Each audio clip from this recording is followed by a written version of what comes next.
23 বছর পর্যন্ত লোকদের ইসলামের দিকে আনার পর এখন রাসূলুল্লাহ সাল্লাল্লাহু আলাইহি ওয়াসাল্লাম পুরো আরবের সর্দার বনে গিয়েছিলেন এবং পুরো আরব তার বুতপরস্তি ছেড়ে ইসলামের দিকে খুব দ্রুত আসছিল এবং এই ইসলামিক এম্পায়ার একটি গ্লোবাল পাওয়ার বনে গিয়েছিল। কিন্তু এর অর্থ এটাও ছিল যে এখন মুহাম্মদ সাল্লাল্লাহু আলাইহি ওয়াসাল্লামের জীবনের মিশন কমপ্লিট হওয়ার পথে ছিল। আরব ফাতাহ করার পর এই খবর পুরো দুনিয়াতে পৌঁছে গিয়েছিল যে আরবে একজন নবী এসেছেন যিনি প্রথমবার পুরো আরবকে একই খোদার নামে ইউনাইট করে দিয়েছেন। এরপর পুরো দুনিয়াতে আপনি সাল্লাল্লাহু আলাইহি ওয়াসাল্লামের ব্যাপারে ডিসকাশন শুরু হয়ে গিয়েছিল এবং লোকেরা আস্তে আস্তে মক্কার দিকে আসা শুরু করেছিল। এরপর আপনি সাল্লাল্লাহু আলাইহি ওয়াসাল্লাম নিজের জীবনের প্রথম এবং শেষ হজের দিকে রওনা হয়েছিলেন এবং সেখানে তিনি হাজ্জাতুল বিদার খুতবা দিয়েছিলেন। এই খুতবায় এখন মাত্র 10 বছর পর আপনি সাল্লাল্লাহু আলাইহি ওয়াসাল্লামের সামনে 1 লক্ষেরও বেশি লোক দাঁড়িয়েছিল, যাদের মধ্যে সব রেস হোয়াইট, ব্রাউন, ব্ল্যাক সবাই ছিল এবং সেখানে আপনি সাল্লাল্লাহু আলাইহি ওয়াসাল্লাম দুনিয়াতে সবচেয়ে প্রথম রেসিজমকে খতম করার হুকুম দিয়েছিলেন এবং বলেছিলেন যে কোনো হোয়াইটের, কোনো ব্ল্যাকের ওপর এবং কোনো আরবের কোনো আজমির ওপর কোনো ফজিলত নেই এবং মহিলাদের হুকুম নিয়েও কথা বলেছিলেন। আপনি সাল্লাল্লাহু আলাইহি ওয়াসাল্লাম সেই দিন যে কথাগুলো বলেছিলেন তার মধ্যে কিছু আজও ইউএন চার্টারের অংশ। এই খুতবায় দাঁড়ানো সব লোক গওয়াহি দিয়েছিল যে আপনি সাল্লাল্লাহু আলাইহি ওয়াসাল্লাম দুনিয়ার শেষ পয়গম্বর হওয়ার হক আদায় করে দিয়েছেন। হজ করার পর আপনি সাল্লাল্লাহু আলাইহি ওয়াসাল্লাম মক্কা থেকে মদিনার দিকে রওনা হয়েছিলেন। রাস্তায় আপনি সাল্লাল্লাহু আলাইহি ওয়াসাল্লাম মুসলমানদের এই পুরো কাফেলাকে গদিরে খুমের মাশহুর খুতবা দিয়েছিলেন, যেখানে হাজার হাজার মুসলমানের সামনে আপনি সাল্লাল্লাহু আলাইহি ওয়াসাল্লাম ফরমিয়েছিলেন যে যার মাওলা আমি তার মাওলা আলী। আলা মান কুনতু মাওলাহ ফাহাদা আলীউন মাওলাহ। এর আগে গাজওয়াতুত তাবুকের মৌকে আপনি সাল্লাল্লাহু আলাইহি ওয়াসাল্লাম হযরত আলী রাদিয়াল্লাহু তাআলা আনহুকে নিজের জায়গায় মদিনার লিডার বানিয়ে গিয়েছিলেন এবং আপনি সাল্লাল্লাহু আলাইহি ওয়াসাল্লাম ফরমিয়েছিলেন যে আলীর নিসবত আমার সাথে ঠিক তেমনই যেমন হারুন আলাইহিস সালামের মূসা আলাইহিস সালামের সাথে ছিল, কিন্তু আমার পর কোনো নবী আসবে না। আপনি সাল্লাল্লাহু আলাইহি ওয়াসাল্লাম মদিনায় ফিরে এসে রোমান এম্পায়ারের সাথে জঙ্গের জন্য আবার একটি ফৌজ তৈরি করেছিলেন, যাতে জঙ্গে মুতায় শহীদ হওয়া মুসলমানদের বদলা নেওয়া যায় এবং এই ফৌজের লিডার জায়েদ বিন হারিসের ছেলে উসামাকে বানিয়েছিলেন, কারণ তাদের বাবা জায়েদ বিন হারিস জঙ্গে মুতায় মুসলমানদের কমান্ডার ছিলেন এবং সেই জঙ্গেই শহীদও হয়েছিলেন। কিন্তু হঠাৎ একদিন আপনি সাল্লাল্লাহু আলাইহি ওয়াসাল্লামের বিমারি শুরু হয়ে গিয়েছিল এবং আস্তে আস্তে এই বিমারি বাড়তে থাকলো। এর ফলে এই ফৌজ এগিয়ে যাওয়া থেকে থেমে গিয়েছিল। খুব সখ্ত বিমারির পরেও আপনি সাল্লাল্লাহু আলাইহি ওয়াসাল্লাম মসজিদে নববীতে মুসলমানদের নামাজের ইমামত করাতে থাকলেন, কিন্তু আখেরি দিনগুলোতে আপনি সাল্লাল্লাহু আলাইহি ওয়াসাল্লাম নামাজের ইমামতও করতে পারেননি এবং এখন আবু বকর রাদিয়াল্লাহু তাআলা আনহুকে নিজের জায়গায় নামাজ পড়ানোর হুকুম দিয়েছিলেন। আপনার আখেরি দিনগুলো আপনি সাল্লাল্লাহু আলাইহি ওয়াসাল্লাম হযরত আয়েশা রাদিয়াল্লাহু তাআলা আনহার হুজরায় গুজার করেছিলেন, যা মসজিদে নববীর সাথে একদম অ্যাটাচ একটা ঘর ছিল। কিন্তু রাসূলুল্লাহ সাল্লাল্লাহু আলাইহি ওয়াসাল্লামের বিমারি আরও বাড়তে থাকলো এবং হঠাৎ একদিন হযরত আয়েশা রাদিয়াল্লাহু তাআলা আনহার ঘর থেকে আওয়াজ এলো যে আপনি সাল্লাল্লাহু আলাইহি ওয়াসাল্লাম এই দুনিয়া থেকে রেহলাত ফারমা করে দিয়েছেন। এরপর মদিনার লোকেরা হায়রান হয়ে গিয়েছিল যে এটা কিভাবে হতে পারে, কারণ সেই সময় আপনি সাল্লাল্লাহু আলাইহি ওয়াসাল্লামের উমর মাত্র 61 বছর ছিল আজকের ক্যালেন্ডার অনুযায়ী, এবং ইসলামিক ক্যালেন্ডার অনুযায়ী তার বয়স ছিল 63 বছর। আস্তে আস্তে এই খবর পুরো মদিনায় ছড়িয়ে পড়লো এবং মদিনার লোকেরা জোরে জোরে কাঁদতে শুরু করলো। এতে হযরত ওমর রাদিয়াল্লাহু তাআলা আনহু গুসসা হয়ে নিজের তলোয়ার বের করে বললেন, যে কেউ বলবে রাসূলুল্লাহ সাল্লাল্লাহু আলাইহি ওয়াসাল্লাম জিন্দা নেই, আমি তার সর কলম করে দেব। তিনি হযরত মূসা আলাইহিস সালামের মতো কিছু আরশের জন্য চলে গিয়েছেন এবং আবার ফিরে আসবেন, কারণ ফিরাউনের গোলামি থেকে আজাদ হওয়ার পর যখন বনি ইসরাইল ডেজার্টে 40 বছর ঘুরছিল, হযরত মূসা আলাইহিস সালাম নিজের উম্মতকে ছেড়ে 40 দিন কৌহে তুরে আল্লাহর সাথে কথা বলার জন্য গিয়েছিলেন। এরপর তাদের উম্মত বনি ইসরাইল ভেবেছিল যে হযরত মূসা আলাইহিস সালাম ওফাত পেয়ে গিয়েছেন, কিন্তু আসলে মূসা আলাইহিস সালাম জিন্দা ছিলেন এবং 40 দিন পর আবার ফিরে এসেছিলেন। তাই হযরত ওমর রাদিয়াল্লাহু তাআলা আনহু একই কথা বলেছিলেন যে রাসূলুল্লাহ সাল্লাল্লাহু আলাইহি ওয়াসাল্লাম আল্লাহর সাথে মিলিত হওয়ার পর আবার ফিরে আসবেন। আর এটা তিনি এজন্য বলেছিলেন কারণ রাসূলুল্লাহ সাল্লাল্লাহু আলাইহি ওয়াসাল্লাম সব সময় বলতেন যে একদিন আমরা মুসলমানরা রোমান এবং পারস্য এম্পায়ার দুটোকেই ফাতাহ করব এবং মুসলমানরা দুনিয়ার সবচাইতে তাকওয়ার কওম বনে যাবে।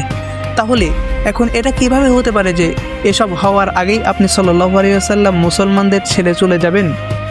হযরত ওমর রাদিয়াল্লাহু তাআলা আনহুর এটা জানা ছিল না যে একদিন আল্লাহ তার হাতেই এই সব এলাকা ফাতাহ করবেন। হযরত ওমর রাদিয়াল্লাহু তাআলা আনহু তলোয়ার নিয়ে মসজিদে নববীতে দাঁড়িয়েছিলেন, আর হযরত আবু বকর রাদিয়াল্লাহু তাআলা আনহু যিনি রাসূলুল্লাহ সাল্লাল্লাহু আলাইহি ওয়াসাল্লামের সবচেয়ে ক্লোজ দোস্ত ছিলেন, তিনি নিজের মেয়ে হযরত আয়েশা রাদিয়াল্লাহু তাআলা আনহার হুজরায় আপনি সাল্লাল্লাহু আলাইহি ওয়াসাল্লামের কাছে গিয়েছিলেন, তার কপালে বসা দিয়েছিলেন। হযরত ওমর রাদিয়াল্লাহু তাআলা আনহু তখনও তলোয়ার নিয়ে দাঁড়িয়েছিলেন এবং লোকদের আপনি সাল্লাল্লাহু আলাইহি ওয়াসাল্লামের ওফাতের ব্যাপারে বলা থেকে থামাচ্ছিলেন। কিন্তু হযরত আবু বকর রাদিয়াল্লাহু তাআলা আনহু রাসূলুল্লাহ সাল্লাল্লাহু আলাইহি ওয়াসাল্লামের মিম্বরে চড়ে বললেন, ওমর বসে যাও। কিন্তু হযরত ওমর তবুও দাঁড়িয়েছিলেন। তখন হযরত আবু বকর রাদিয়াল্লাহু তাআলা আনহু সবাইকে বললেন, ওমরকে ছেড়ে দাও। এরপর তিনি নিজের জীবনের সবচেয়ে আহম স্পিচ শুরু করলেন হযরত আবু বকর রাদিয়াল্লাহু তাআলা আনহুর ব্যাপারে। সবাই জানতো যে যখনই আপনি সাল্লাল্লাহু আলাইহি ওয়াসাল্লাম কোনো কথা বলতেন তখন সবার আগে কাঁদতেন আবু বকর রাদিয়াল্লাহু তাআলা আনহু। কিন্তু যেদিন পুরো মদিনা চড়ে চড়ে কাঁদছিল সেই দিন আবু বকর রাদিয়াল্লাহু তাআলা আনহু নিজের গমকে কন্ট্রোল করেছিলেন, কারণ তার জানা ছিল যে আজ এটা শুধু কাদার দিন নয়, বরং রাসূলুল্লাহ সাল্লাল্লাহু আলাইহি ওয়াসাল্লামের মিশনকে আগে বাড়ানোর দিন। তাই তিনি রাসূলুল্লাহ সাল্লাল্লাহু আলাইহি ওয়াসাল্লামের মিম্বারে দাঁড়িয়ে সব মুসলমানদের মুখাতিব করে বললেন, ওই মুসলমানরা, তোমাদের মধ্যে যে মুহাম্মাদের ইবাদত করত সে জেনে রাখুক যে মুহাম্মদ ওফাত পেয়ে গিয়েছেন, আর তোমাদের মধ্যে যে আল্লাহর ইবাদত করত সে জেনে রাখুক যে আল্লাহ জিন্দা আছেন এবং তার কখনো মৃত্যু আসবে না। এরপর তিনি কুরআনে সেই আয়াত তিলাওয়াত করলেন যা জঙ্গে উহুদের পর নাজিল হয়েছিল। জঙ্গে উহুদে মুসলমানরা খুব সখ্ত টাইমের মধ্যে দিয়ে যাচ্ছিলেন। কিছু দুশমন মুসআব বিন উমাইর রাদিয়াল্লাহু তাআলা আনহুকে শহীদ করে দিয়েছিল। এরপর জঙ্গের দরমিয়ানে মুসলমানদের মধ্যে এই আফওয়া ছড়িয়ে পড়েছিল যে রাসূলুল্লাহ সাল্লাল্লাহু আলাইহি ওয়াসাল্লামকে শহীদ করে দেওয়া হয়েছে, কারণ মুসআব বিন উমাইর রাদিয়াল্লাহু তাআলা আনহু সূরাত রাসূলুল্লাহ সাল্লাল্লাহু আলাইহি ওয়াসাল্লামের সাথে খুব মিলিত জুলিত ছিল। এই জঙ্গে উহুদের হিজরতে 3 বছর পর হয়েছিল এবং এই 3 বছরে মুসলমানরা আপনি সাল্লাল্লাহু আলাইহি ওয়াসাল্লামের সাথে এত অ্যাটাচ হয়ে গিয়েছিলেন যে তার শাহাদাতের খবর শুনতেই মুসলমানদের সব হৌসলা ভেঙে গিয়েছিল এবং একদম জঙ্গ ছেড়ে দেওয়ার কাছাকাছি চলে এসেছিল। এরপর আল্লাহর কোরআনে ফরমিয়েছিলেন, মুহাম্মদ তো শুধু একজন রাসূল, তার আগেও কত রাসূল গুজরে গিয়েছেন। তাহলে যদি মুহাম্মদ ওফাত পান বা তাকে শহীদ করা হয়, তোমরা কি ইসলাম থেকে পিছিয়ে যাবে? যেই মাত্র আবু বকর রাদিয়াল্লাহু তাআলা আনহু এই আয়াত মুসলমানদের সামনে তিলাওয়াত করলেন, হযরত ওমর যিনি শরীরে খুব মজবুত এবং তাকওয়ার শক্ত ছিলেন তিনি একদম জমিনে পড়ে গেলেন। আর সাহাবারা পরে বলছিলেন যে এটা এমন ছিল যে আমরা প্রথমবার এই আয়াত শুনছি। كلأن آن ما نسمع هذه الآية لأوله مرة। হযরত আবু বকর রাদিয়াল্লাহু তাআলা আনহু বোঝানোর পর মুসলমানদের আস্তে আস্তে বুঝতে শুরু হলো যে সত্যি রাসূলুল্লাহ সাল্লাল্লাহু আলাইহি ওয়াসাল্লাম এই দুনিয়া থেকে রেহলাত ফরমা করে দিয়েছেন। কিন্তু এখন যখন সবাই মসজিদে নববীতে মওজুদ ছিল তখন হঠাৎ কিছু লোক এসে খবর দিল যে মদিনার আনসার রাসূলুল্লাহ সাল্লাল্লাহু আলাইহি ওয়াসাল্লামের পর নিজেদের নতুন লিডার চুজ করতে যাচ্ছেন। يا أهل المندئين إن الناس يستعندرون لاختيار قائد جديد। তখন হযরত আবু বকর, ওমর এবং হযরত আবু উবাইদা রাদিয়াল্লাহু তাআলা আনহু সোজা সেই মিটিংয়ের দিকে গেলেন। সেখানে তারা দেখলেন যে মদিনার অনেক আনসার হযরত সাদ বিন উবাইদা রাদিয়াল্লাহু তাআলা আনহুকে বায়াত দেওয়ার জন্য প্রস্তুত, কারণ সাদ বিন উবাইদা মদিনার সবচাইতে বড় কবিলা খাজরাজের সর্দার ছিলেন এবং এই ইসলামিক এম্পায়ারের ক্যাপিটাল মদিনা ছিল। তাই লোকেরা ন্যাচারালি তাকেই নেক্সট লিডার মনে করছিল। কিন্তু হঠাৎ হযরত আবু বকর এবং ওমর সেখানে পৌঁছে সবাইকে বোঝানোর চেষ্টা করলেন যে এটা আর সেই পুরনো মদিনার ছোট্ট হুকুমত নয় এবং এটা এখন পুরো আরবের হুকুমত। আর আরব কুরাইশ ছাড়া কাউকে নিজের লিডার মানবে না, কারণ কুরাইশ আরবের সবচাইতে ইম্পর্ট্যান্ট শহর মক্কার বাসিন্দা ছিল, যাদের পুরো আরব খুব ইজ্জত করত। কারণ মক্কায় আরবের সবচেয়ে হোলি সাইট কাবা আছে এবং অনেক বছর আগে আব্রাহার 60,000 লস্করকে একটা মিরাকল দিয়ে হারানোর পর তাদের আরবে খুব ইজ্জত বনে গিয়েছিল। আর এখন মুহাম্মদ সাল্লাল্লাহু আলাইহি ওয়াসাল্লামও এই কুরাইশ কবিরা থেকেই ছিলেন, হুইচ মিনস এখন কুরাইশি আরবকে ইউনাইট রাখতে পারবে এবং সেখানে দাঁড়ানো সব লোক তাদের কথার সাথে এগ্রি করলো। এরপর লোকেরা সাদ বিন ওবাইদা রাদিয়াল্লাহু তাআলা আনহুকে বায়াত দেওয়া ছেড়ে দিল। কিন্তু এই বৈষম্য তবুও চলতে থাকলো যে কে আপনি সাল্লাল্লাহু আলাইহি ওয়াসাল্লামের পর এত এম্পায়ারকে সামলাবে। আখিরে হযরত আবু বকর রাদিয়াল্লাহু তাআলা আনহু তাদের বললেন যে আমাদের ওমর বা আবু উবাইদার মধ্যে একজনকে নিজেদের খলিফা চুজ করে নেওয়া উচিত। কিন্তু হযরত ওমর রাদিয়াল্লাহু তাআলা আনহু হযরত আবু বকরের হাতে বায়াত করে নিলেন এবং বললেন, والله مما أحيد أن أحمقر بهذا الأمر منك. أنت خليفتنا. نعم نعم أبو بكر. আপনার থেকে এই পোস্টের জন্য কেউ ভালো নেই এবং তাকেই খলিফা ডিক্লেয়ার করলেন। এতক্ষণ এই মাহফিলে যত নাম নেওয়া হচ্ছিল সবার মধ্যে কারো ওপর ইত্তিফাক হচ্ছিল না। যেই মাত্র হযরত ওমর আবু বকর রাদিয়াল্লাহু তাআলা আনহুর নাম নিলেন সেখানে সবাই এক কথায় রাজি হয়ে গেল এবং সবাই হযরত আবু বকর রাদিয়াল্লাহু তাআলা আনহুর হাতে বায়াত করে নিল। এভাবে খুব অল্প সময়ের মধ্যে এত বড় এম্পায়ারের খলিফা মুসলমানদের দরমিয়ানে মশওয়ারা করে সিলেক্ট করে নেওয়া হলো। অথচ বাকি সব এম্পায়ারে সবসময় খুব খুন খারাপির পর এই ফয়সালা হতো। আখিরে হযরত আবু বকর রাদিয়াল্লাহু তাআলা আনহু 59 বছর বয়সে খলিফা হলেন, কিন্তু এই সারা মিটিংয়ে একজন শখসিয়ত মওজুদ ছিলেন না। أنا الذي سمتني أمي حيدرة. হযরত আলী রাদিয়াল্লাহু তাআলা আনহু। কারণ তিনি আপনি সাল্লাল্লাহু আলাইহি ওয়াসাল্লামের তাদফিনে মশগুল ছিলেন। যখন হযরত আলী রাদিয়াল্লাহু তাআলা আনহুর কাছে এই মিটিংয়ের খবর পৌঁছালো তখন তিনি হযরত আবু বকর রাদিয়াল্লাহু তাআলা আনহুর হাতে বায়াত করেননি। এর কারণ ছিল যে এত বড় ফয়সালা রাসূলুল্লাহ সাল্লাল্লাহু আলাইহি ওয়াসাল্লামের খানদানের গায়রে মওজুদিতে কেন করে ফেলা হলো।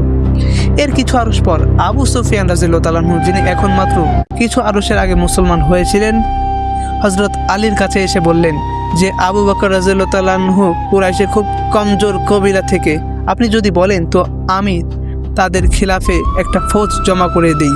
কিন্তু হযরত আলী তাকে এমন করা থেকে একদম ইনকার করে দিলেন এবং এই ওয়াকিয়ার কিছু আরশ পর হযরত আলী রাদিয়াল্লাহু তাআলা আনহু সব মুসলমানদের সামনে হযরত আবু বকর রাদিয়াল্লাহু তাআলা আনহুর হাতে বায়াত করে নিলেন এবং এরপর এই খিলাফতকে সামলানো এবং আগে বাড়ানোতে খুব মেইন কিরদার আদা করতে থাকলেন।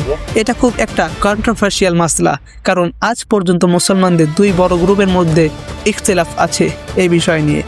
দুনিয়ার সব মুসলমানদের মধ্যে 87% সুন্নি, যারা বলে যে আপনি সাল্লাল্লাহু আলাইহি ওয়াসাল্লাম নিজের ওফাতের আগে কাউকে নিজের সাকসেসের খলিফা চুজ করেননি এবং মুসলমানরা নিজেরা মাশওয়ারা করে হযরত আবু বকর রাদিয়াল্লাহু তাআলা আনহুকে খলিফা চুজ করে একদম সঠিক কাজ করেছেন।